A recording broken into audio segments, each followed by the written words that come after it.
Warahmatullahi wabarakatuh. Bismillahirrahmanirrahim. Alhamdulillahi rabbil alamin. Wassalatu wassalamu ala ashrafil anbiya'i wal mursalin wa ala alihi wa sahbihi ajma'in. Subhanaka la ilma lana illa ma 'allamtana innaka antal alimul hakim. ولا حول ولا قوة إلا بالله العلي العظيم رب اشرح لي صدري ويسر لي أمري واحلل عقدة من لساني يفقه قولي رب يسر ولا تعسر رب تمم بخير أما بعد. Muslimin muslimat yang dirahmati Allah, kita sambung bacaan kitab pada malam ini, Kitab Usyahul Afrah, muka surat 22. Perbincangan kita semalam, kita masih lagi membicarakan mengenai qiblat. Jadi malam ini insya-Allah kita sambung perbincangan kita. Insya-Allah malam ni kita akan membincangkan sedikit mengenai ijtihad dalil qiblat ni. Kata musannif rahimahullahu ta'ala,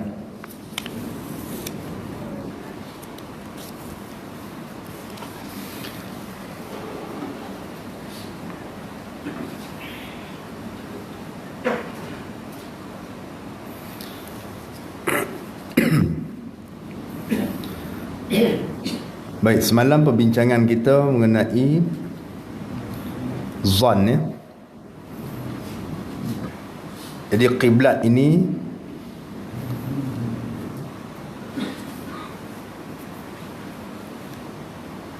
wajib kita menghadap ain qiblat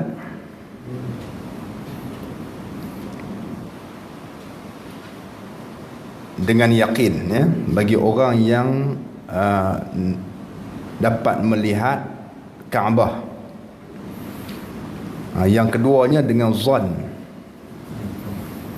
Yang keduanya dengan zon pada orang yang jauh daripada Kaabah, yang ada penghalang di antaranya dan di antara Kaabah. Itu yang kita nak bincangkan pada malam ini. Jadi kita berhenti semalam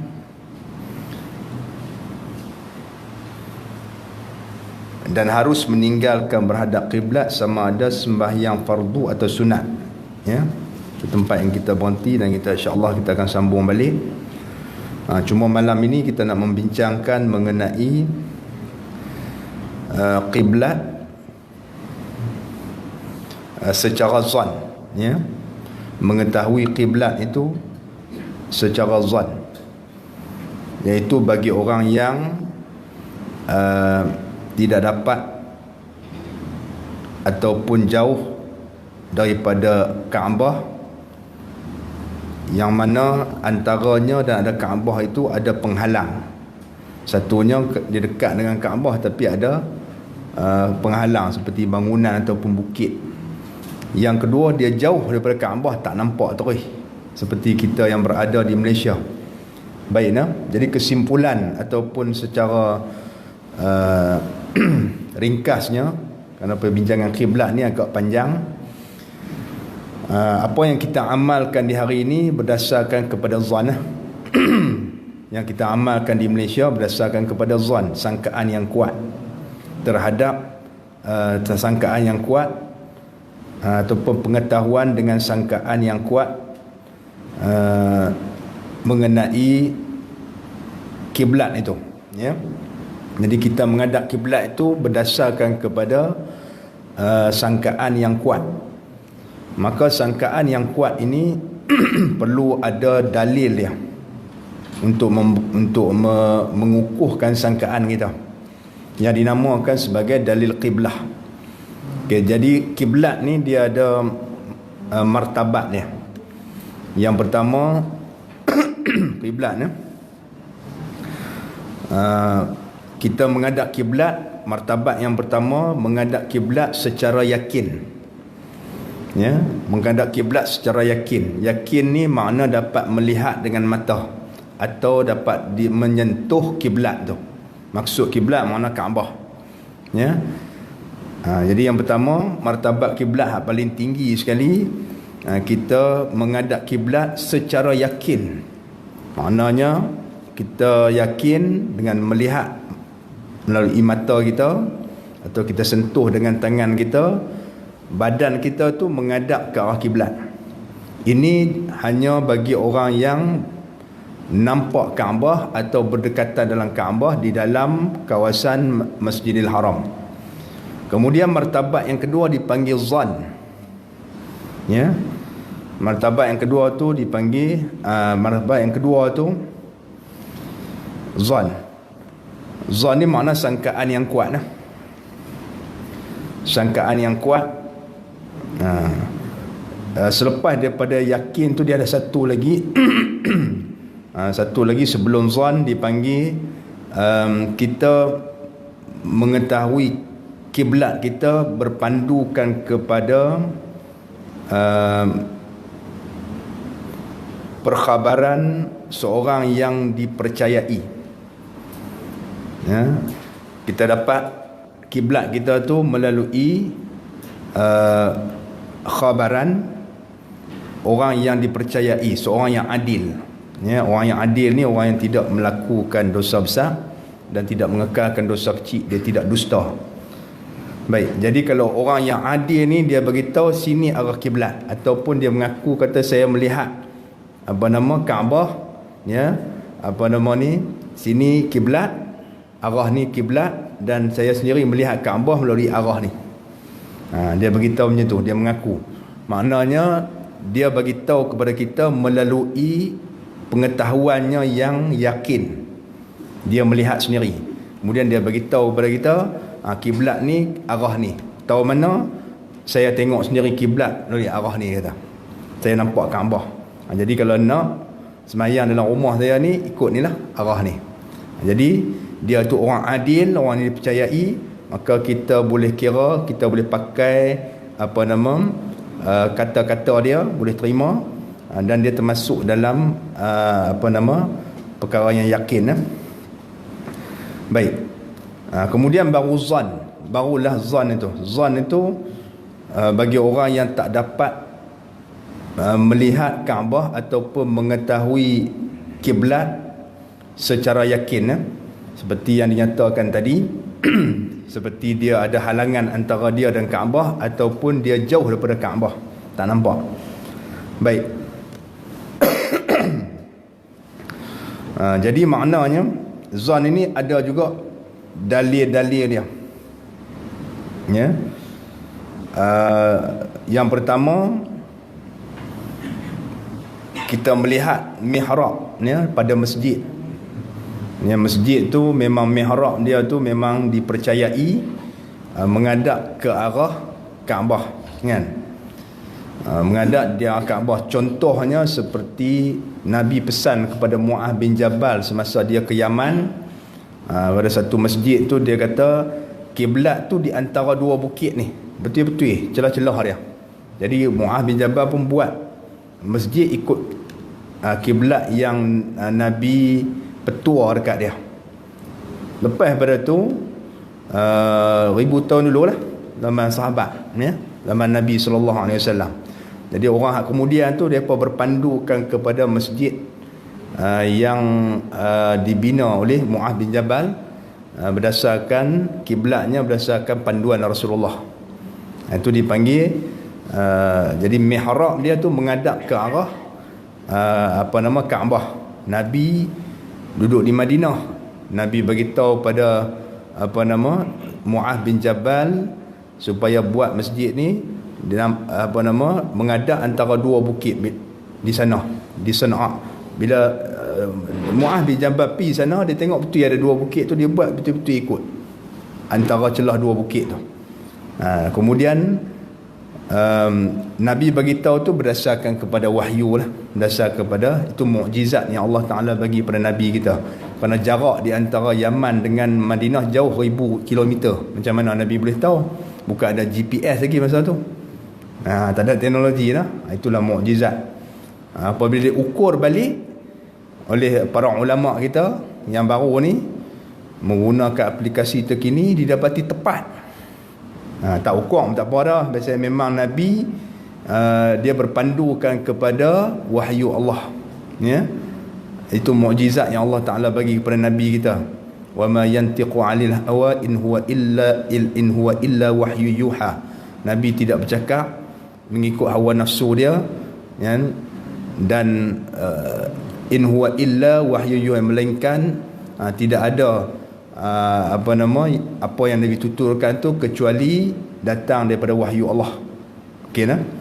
Jadi yang keduanya, selepas pada yakin tu, orang yang adil menceritakan kepada kita kiblat. Lepas tu mihrab yang lama dah, yang memang diyakini menghadap kiblat, ya. Kemudian barulah berpindah kepada ijtihad, ya.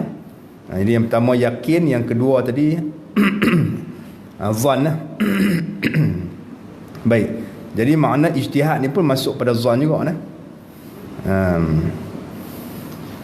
Masuk perkara zan, ya. Zan ni dengan cara yang pertama diceritakan oleh orang yang dia dengan melihat mihrab yang boleh dipercayai. Selepas itu barulah, kalau kita tak boleh melihat Kaabah dengan yakin, dan tidak ada orang yang adil cerita kepada kita arah Kaabah, dan tidak ada mihrab yang tepat, ya, menghadap ke arah Kaabah, maka kita berpindah kepada ijtihad. Ijtihad ni makna kita berusaha bersungguh-sungguh untuk mencari petunjuk dan juga alamat yang membuktikan arah ini arah kiblat, ya. Itu nama dia ijtihad. Maka para ulama kita sejak berzaman dahulu sehingga hari ini menetapkanlah, berdasarkan ulama-ulama fiqh, kiblat yang kita guna di hari ini, ya, di Malaysia kita ni berdasarkan kepada ijtihad, ya. Ijtihad berdasarkan kepada ijtihad. Jadi ijtihad tu pula berpandukan kepada petunjuk-petunjuk dan bukti-bukti yang menunjukkan arah ini memang betul arah kiblat, ya. Apakah bukti-bukti dan penunjuk-penunjuk itu dipanggil sebagai dalil, ya. Dalil ataupun bukti dan penunjuk yang menunjukkan ijtihad kita tu memang berpandukan kepada yang tersebut, ya. Yang mana kalau kita berijtihad, kita bersungguh-sungguh untuk mencari kiblat berdasarkan kepada dalil kiblat, iaitu panduan ataupun bukti ataupun petunjuk, ya, yang mengarahkan ke arah kiblat, ya. Ada beberapa cara, ya, untuk kita dapatkan petunjuk tersebut. Yang paling tepat, ya, menggunakan pengiraan matematik hisab, ya. Menggunakan pengiraan ilmu hisab ataupun ilmu falak, ya. Menggunakan pengiraan yang terdapat dalam ilmu falak, dan juga menggunakan alat-alat yang tertentu dalam ilmu falak, ya. Itu dibahaskan. Macam di Jabatan Mufti kita setiap negeri, dia akan menggunakan alat dan pengiraan untuk menentukan kiblat, ya, bagi masjid ataupun surau ataupun mana-mana tempat yang dijadikan sebagai tempat ibadah. Itu yang paling tepat sekali, yang paling baik sekali untuk yang menjadi dalil ataupun panduan kiblat tu, panduan untuk kita berijtihad, ya, mencari kiblat. Itu yang pertama. Itu kita tak ada ni lah kemahiran lah. Nah, ini hanya orang-orang yang memang betul mahir, seperti di Jabatan Mufti, unit falak, ataupun orang yang berada pada dalam Jabatan Ukur Jupen, mereka tu pandai, ya, mencari arah kiblat tu. Baik. Kemudian yang kedua ni saya nak cerita, dan yang ketiga seterusnya lah. Dia ada panduan-panduan lain selain pada itu. Yang ada di hari ini, kita berpandukan kepada kiblat yang telah ditetapkan oleh unit falak Jabatan Mufti negeri masing-masing. Seperti di masjid ni, di surau, di RNR, mana-mana surau, yang telah ada sijil apa, sijil panduan, sijil kiblat yang dikeluarkan oleh mufti, disahkan ini arah kiblat yang betul. Okey, yang kedua pula kita kalau katalah kita berada di tempat yang kita tak tahu kiblat, contoh masuk hutan ataupun di tengah laut kan,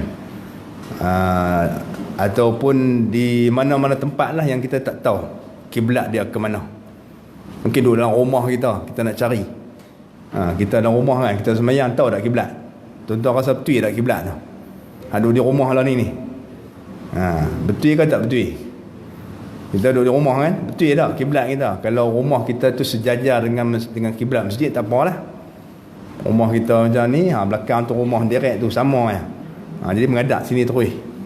Kalau rumah belah tu, ataupun rumah jauh pada masjid, kalau masjid tu sengit ke, jalan macam ni, masjid macam ni, rumah duduk macam ni, macam mana nak cari kiblat? Kan? Tiap orang semua duduk di rumah mesti nak sembahyang kan?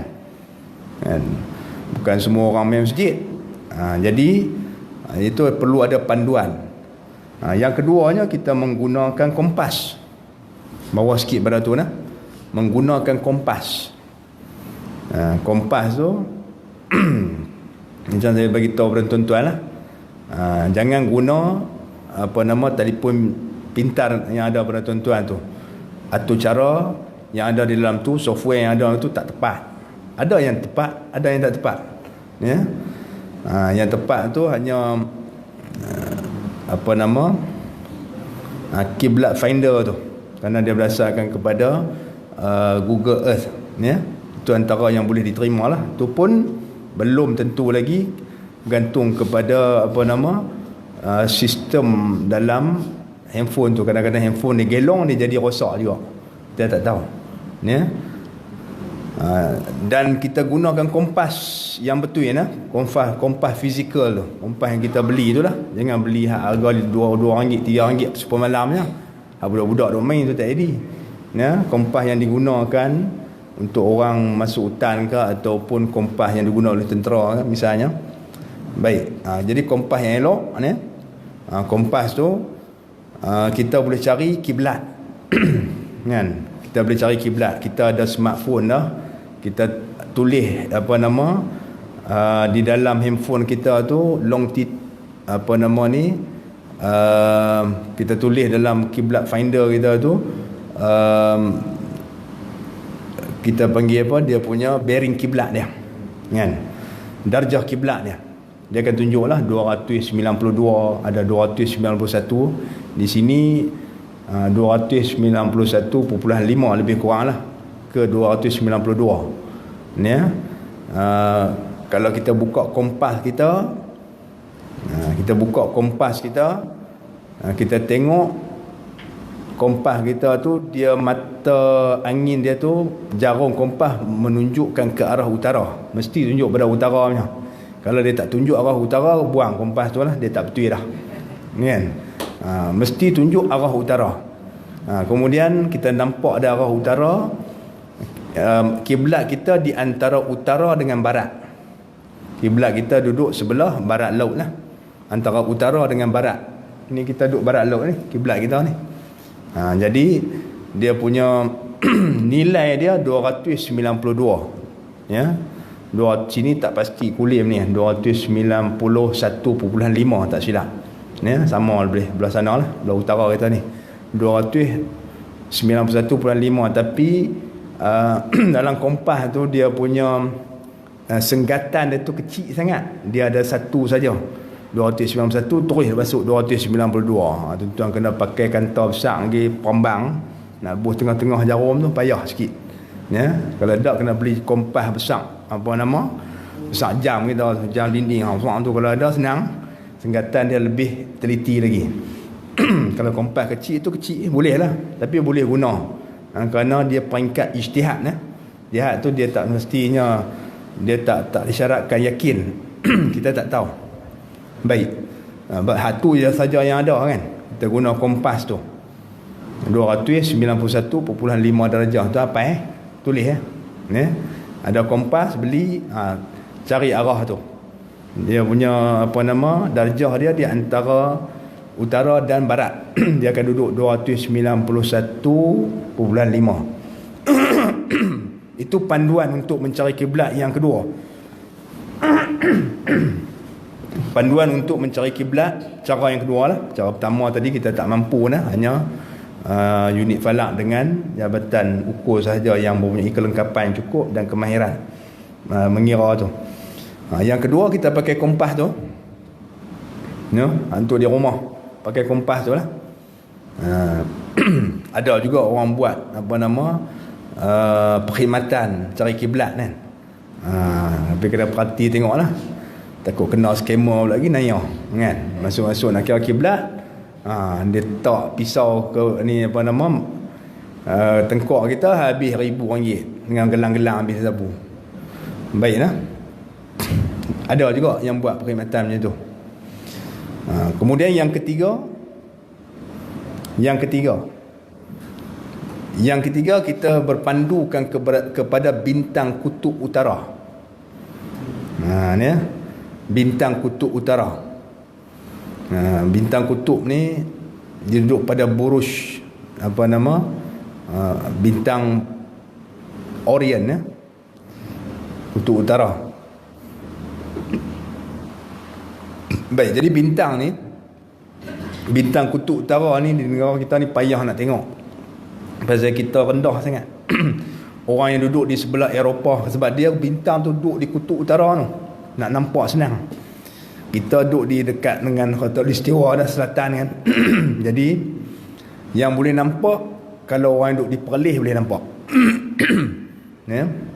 Bintang kutub utara tu lah, bintang Polaris dia panggil, daripada buruj Polaris.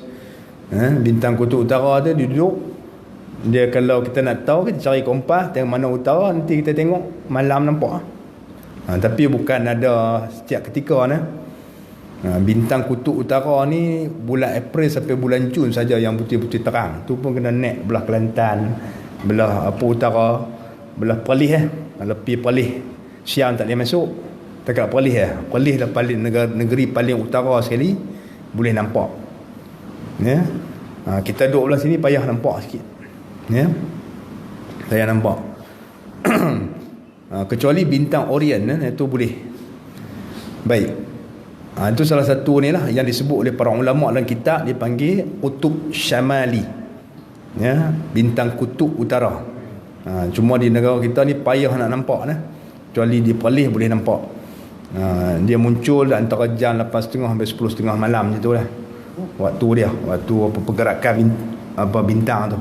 Lepas tu tak ada Jadi kita mempunyai sumber yang terhad untuk dapatkan kiblat. Waktu tu lah boleh dapat pun kan. Tu pun orang duduk belah Perlis belah sini payah. Tambah lah musim hujan lagi tak nampak kan. Tu salah satu panduan untuk mencari kiblat ya. Yang ketiga. Yang pertama tadi, yang kedua dah sebut, yang ketiga tu. Baik.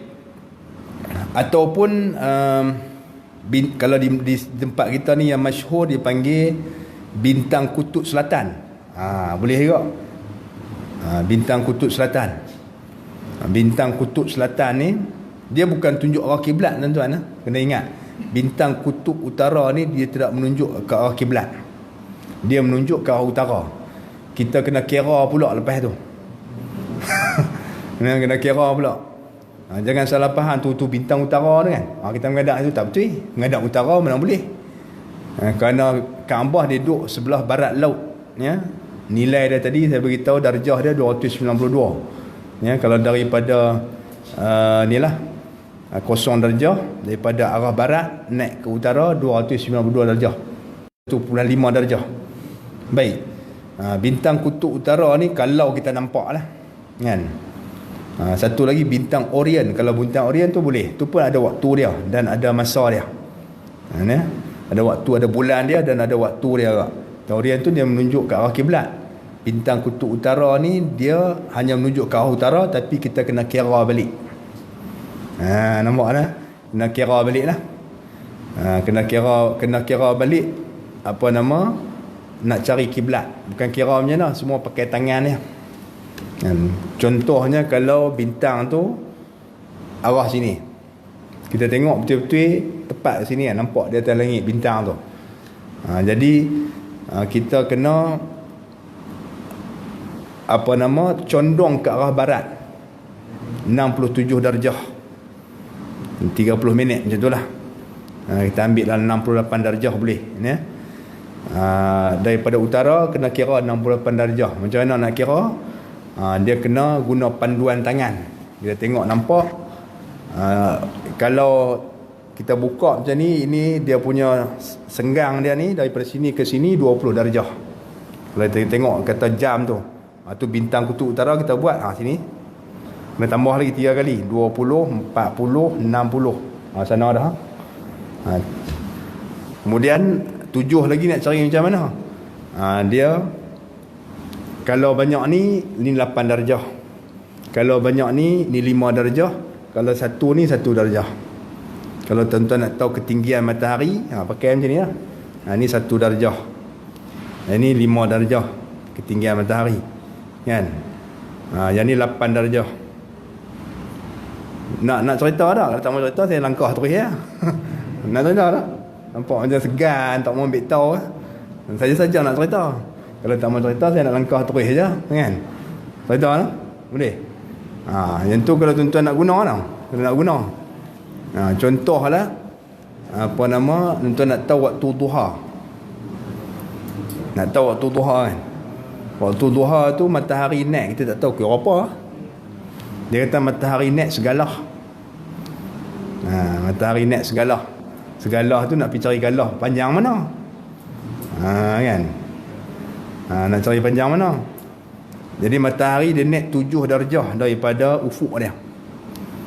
Jadi kalau kita pergi di tepi di sebelah timur, ya, belah timur sini tak nampak sangat lah kan. Kalau kita duduk di sebelah pantai timur, tak ada bukit apa semua, kita letak tangan kita macam tu, ya, letak 5 darjah macam ni, letak macam ni, daripada sini ke sini kita boleh nampak ketinggian dia 8 darjah tu, makna lebih dah masuk dah waktu duha ni, 28 minit setelah setelah naik matahari. 28 minit setelah naik matahari. Tak apalah, cuma nak cerita aja. Selalu yang masyhurnya bintang kutub selatan, ya. Orang panggil dia duduk dalam buruj gugusan bintang, buruj ni. Gugusan bintang pari. Bintang pari kita panggil kan. Dan pari itu dia macam ada macam ikan pari, macam layang sikit tu, kemudian dia ada ekor dia. Ekor dia tu menunjuk arah selatan. Boleh juga kita guna. Kita dah tahu dah kiblat kita duduk belah mana. Kalau belah selatan, kita kena kira banyak kan. Selatan tu dia kena ke arah, condong ke arah barat. Condong ke arah barat daripada selatan. Yang tu kena campur pula. Nampak ni? Jangan menghadap ke bintang ke arah selatan, tak sah. Ya, kita kena pakai hak tadi ni. 5 darjah tu tambah sampai 292 tu. Ya. Itu pun ada pengiraan dia jugalah. Itu cara yang ketiga. Cara bintang ni pun payah juga kan. Kemudian cara yang lain menggunakan bayang-bayang matahari. Kan? Bayang-bayang matahari itu pun ada pengiraan dia juga, menggunakan bayang-bayang matahari tu. Dan ada dalam telefon bimbit kita ni dipanggil sun compass. Tapi tuan-tuan tak tahu guna tu. Sebab dia kena guna ni juga. Ya, dia kena tahu masa dia. Sun compass tu, ya. Dia tahu masa dia. Jadi kita guna nak cari kiblat melalui bayang-bayang matahari. Dia pacak benda, bayang tu, daripada bayang tu akan menghadap ke arah kiblat pada waktu-waktu yang tertentu. Takwim Kedah tak ada. Takwim Pulau Pinang dia ada tulis bayang kiblat. Kalau takwim Pulau Pinang dia ada tulis bayang kiblat, bayang searah kiblat. Pukul berapa? Pukul 4.30 lagi pukul 12. Dia tak sama, setiap hari berbeza. Kalau waktu tu kita gunakan software pada handphone kita tu, dia dah kira siap dah kiblat ketika mana bayang searah kiblat tu. Lepas tu kita tarik masuk ke dalam rumah kita lah. Kena pakai benang ke. Itu kena panggil tukang mai. Lah orang pakai laser aja lah. Beli laser tu, tak apa nama tanda, dia tarik laser tu masuk rumah kita, cari sudut dia, lepas tu perbetul balik, dapat kiblat. Saya cerita sajalah tuan-tuan. Itu satu cara, ya. Satu lagi cara yang tuan-tuan boleh buat tapi setahun 2 kali je. Bayang kiblat juga. Ya, setahun 2 kali je. Itu boleh buat sendiri. Memang semua orang boleh buat. Ya. Dalam setahun ada 2 hari, ya, bayang-bayang yang ada di seluruh dunia ini akan menghadap kiblat. Menghadap tepat pada kiblat. Ya. Dia menghadap tepat kepada kiblat. 2 hari dalam dunia ni. Tapi kalau tuan-tuan pakai yang takwim Pulau Pinang tu senang.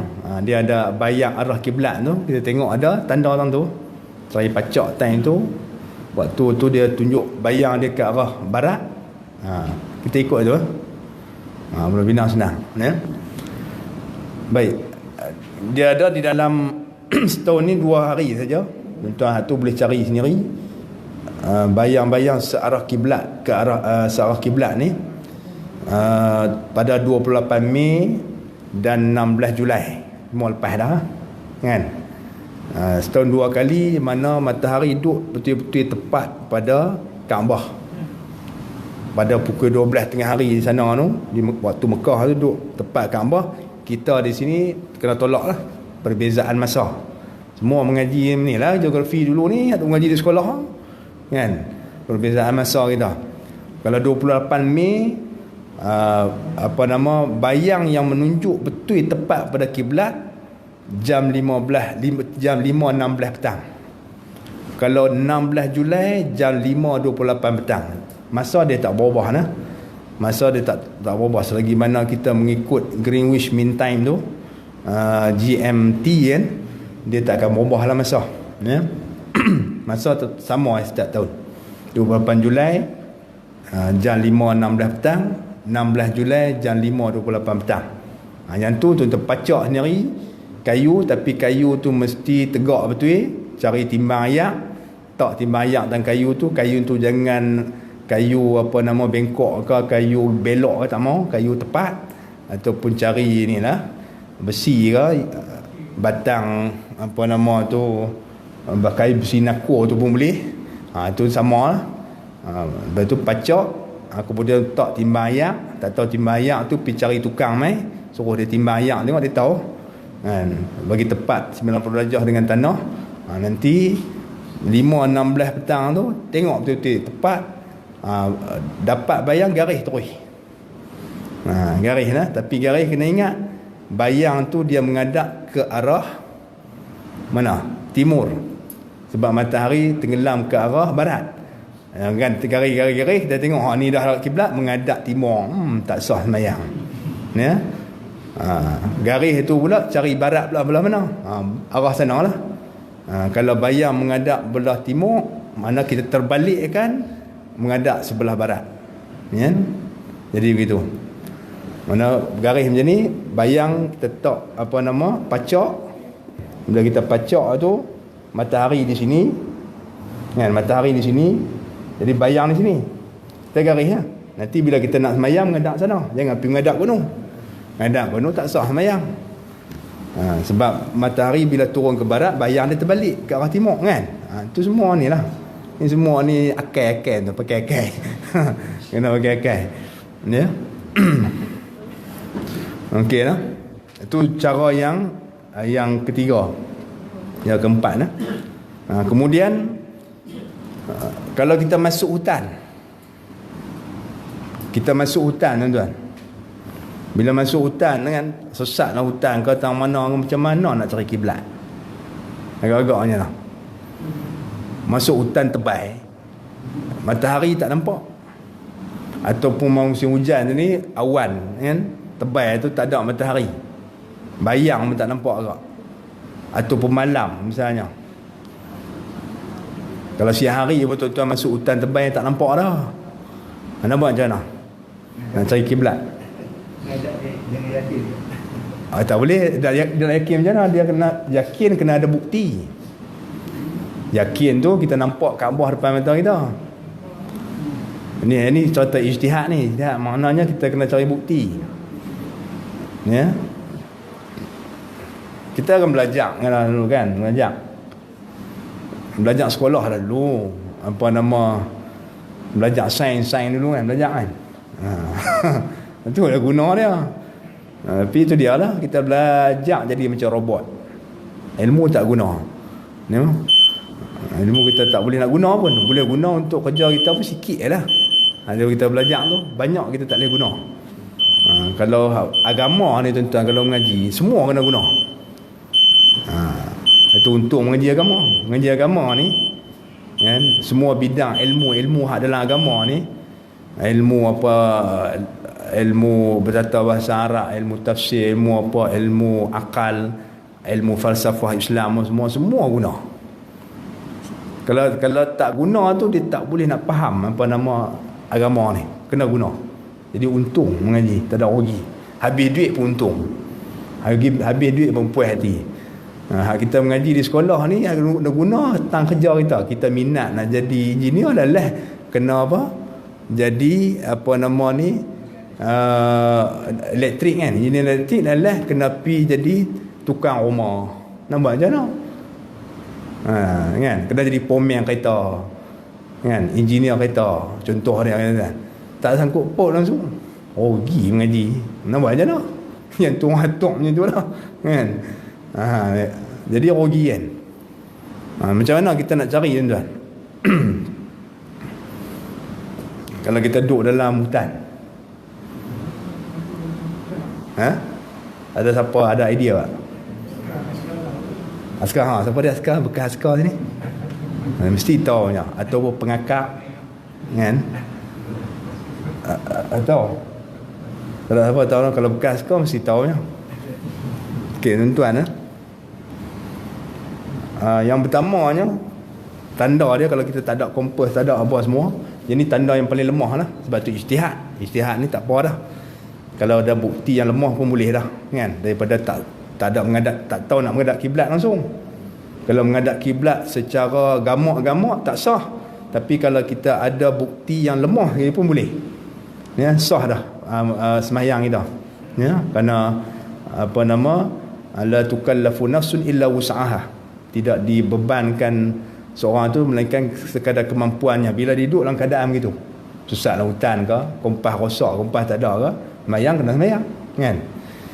Baiklah, jadi dia kena ijtihad. Yang pertama, kalau duduk hutan lah, duduk padang pasir, saya kata tadi lah, duduk padang pasir kena tahu bintang. Kalau duduk dalam hutan, bintang tak ada, matahari tak ada kan. Kalau ada, nasib baik lah.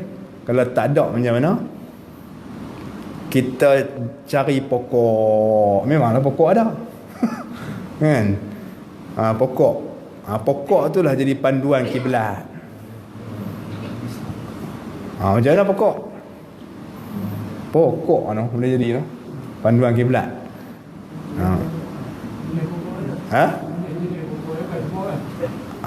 Pokok tu mana-mana pokok pun boleh. Mana-mana pokok boleh. Okey, saya senang aja macam ni.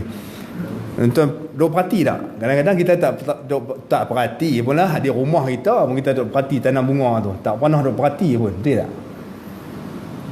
Kalau tuan-tuan perasan pokok kan, kadang-kadang tu tengok pokok, dahan dia tu dan rantin dengan daun tu lebat kan. Belah ni tak lebat. Pasal apa? Jadi apa nama? Tak sekata kan. Perasan tak? Pokok terkapit. Kita tanam pokok bunga kan di rumah kan. Tanam pokok bunga di rumah tak tepi dinding. Dia tak? Dia terkapit. Bila tanam pokok bunga, dia terkapit kan. Bila terkapit, apa nama, tengok lo pokok bunga ni botak belakang. Kan? Belah sini elok, belakang botak. Mana tak botak, dia terkapit. Pitak di tepi dinding kan. Kita kata macam tu. Tidak nak tanam pokok bunga lah, Allah kena kalih pula.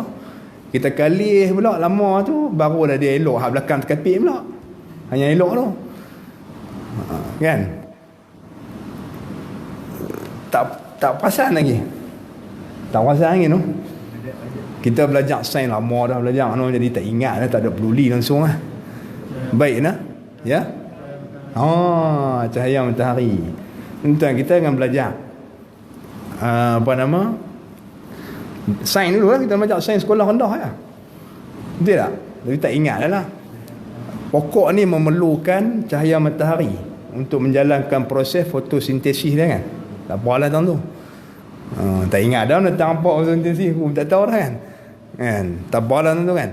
Jadi bila dia memerlukan cahaya matahari, pokok ni, daun dia memerlukan cahaya matahari sebagai sumber dia. Daun pokok ni. Jadi pokok ni dia akan cari tang mana sumber cahaya matahari yang kuat. Di situlah ranting akan keluar daripada dahan lebih banyak ke arah matahari tu. Ke arah cahaya matahari tu. Dan daun pun lebih lebat ke arah tu. Jadi kalau kita tengok pokok tu, ya, contohlah pokok ni dia banyak belah sini contohnya kan. Kalau kita pokok tu, kita tengok daun dia banyak belah ni. Dahan mupi ke sana semua. Jadi matahari naik daripada timur ke barat kan.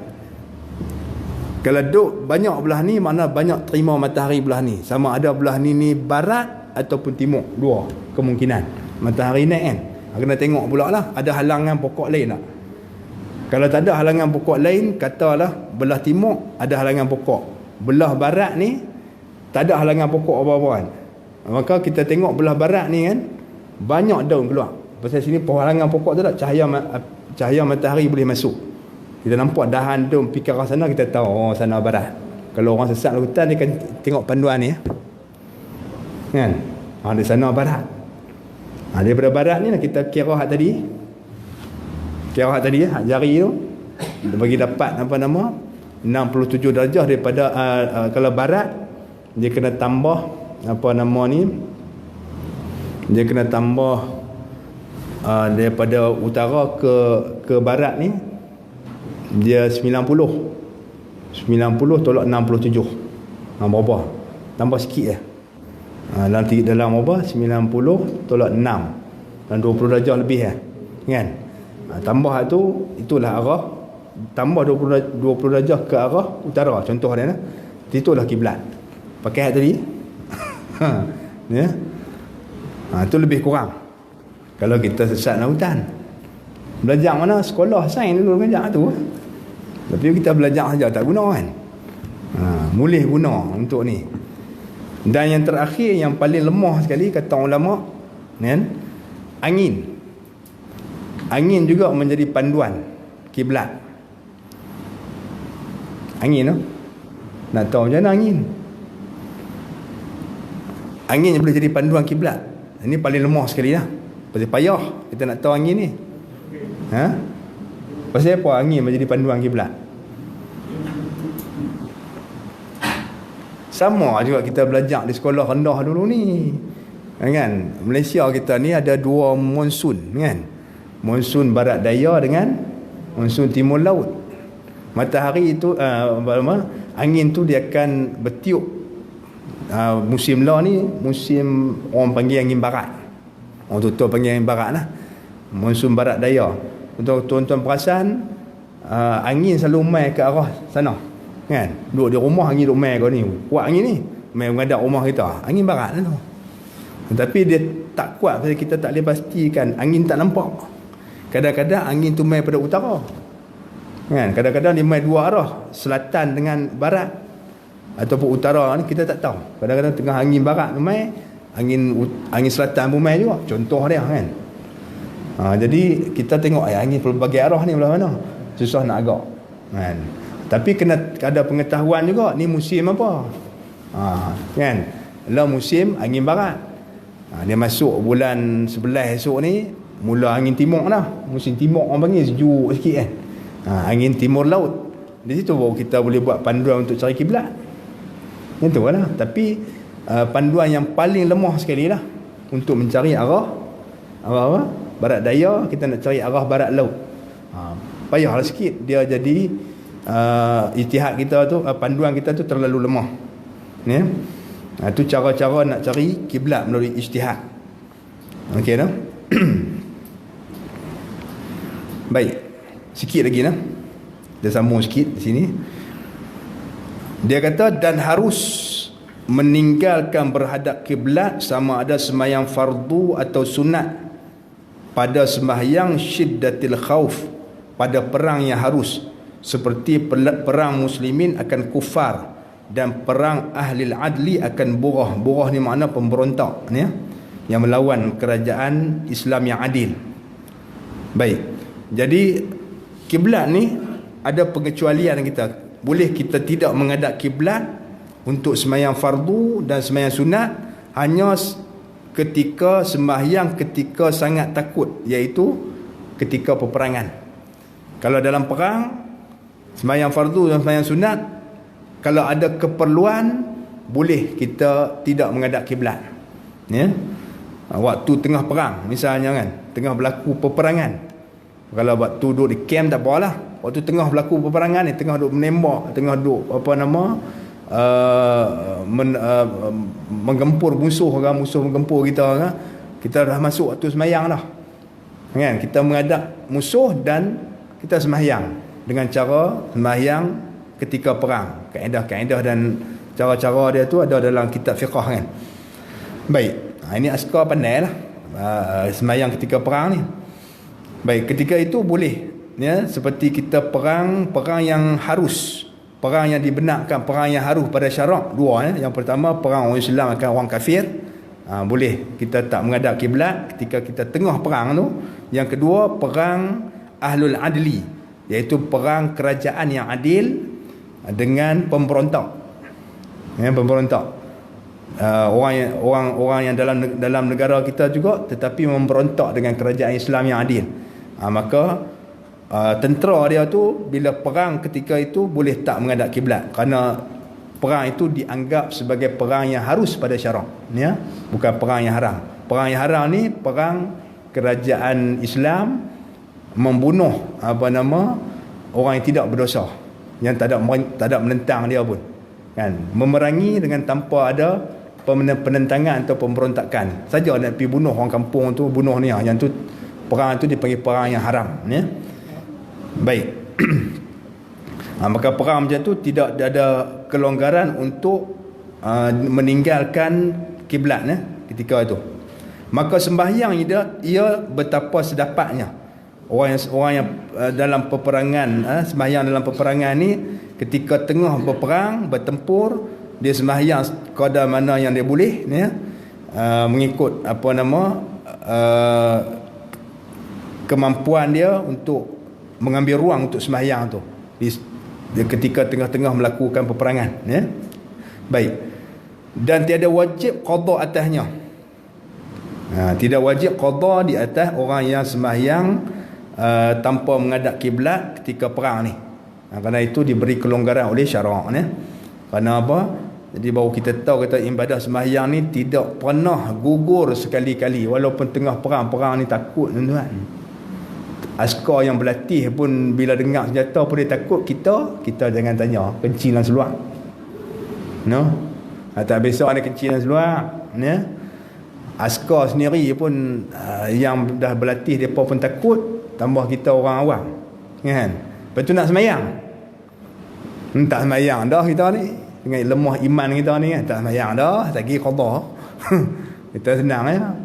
Wajib juga kena sembahyang, diberi kelonggaran. Kita sembahyang dalam keadaan tengah duk tembak orang tu sembahyang. Boleh? Itu kena cari kemahiran lah. Itu ada kemahiran. Orang yang jadi askar dia ada kemahiran dia. Ya. Tapi kena sembahyang juga, menunjukkan sembahyang ni tak pernah gugur sekali-kali kecuali hilang akal sajalah. Dah main tik dah, kita pun duduk atas kaki, main tik kita, makan tik kita, baru tak wajib sembahyang. Senang bahasa saya kan. Bila kita dah main tik kita, makan tik sendiri, barulah tak wajib sembahyang. Selagi mana waras wajib sembahyang walaupun lumpuh seluruh badan. Wajib di atas waris kena wudukkan dia, tunjukkan dia ni kan sembahyang tu. Peringatkan dia. Dan fikir tengoklah, waktu tengah perang pun kena semayang, walaupun sampai dibenarkan kita tak menghadap kiblat, dan semayang seberapa dapat yang mungkin untuk menunaikan dia punya rukun-rukun dia. Kadang-kadang kalau tak boleh rokok, kita isyarat tengah tembak kan, nak tembak musuh, isyarat untuk rokok, itu iktidat, isyarat tak boleh ni dah ya. Kalau ketika musuh menyerang kita, kalau musuh duduk di camp dia lagi, tak apa, dia dah semayang cara yang diajarkan oleh dalam Quran dan oleh Rasulullah sendiri kan, semayang ikut susunan tu, jemaah tu. Baik, habislah. Kemudian dia kata, dan sekurang dan tiada wajib qada atasnya ya. Kemudian dia kata, dan harus pula meninggalkan berhadap kiblat pada semayang sunat di dalam safar yang harus. Ni baru kita akan masuk menceritakan sedikit tentang sembahyang sunat. Sembahyang sunat ni ketika musafir bukan juga diberi kelonggaran untuk tidak menghadap kiblat, tetapi ada syarat-syarat dia. Ya, insya-Allah kita akan bincangkan nanti pada kuliah kita yang akan datang. Baik, jadi saya rasa cukup sekadar itu dulu pada malam ini. Jadi semoga memberi manfaat pada kita, pengisian dan perkongsian kita. InsyaAllah mudah-mudahan perkongsian kita pada malam ini dapat menambah ilmu pengetahuan kita kan, dan memperbaiki ibadat kita dengan lebih baik lagi, insyaAllah. Wallahu subhanahu wa ta'ala alam. Bismillahirrahmanirrahim.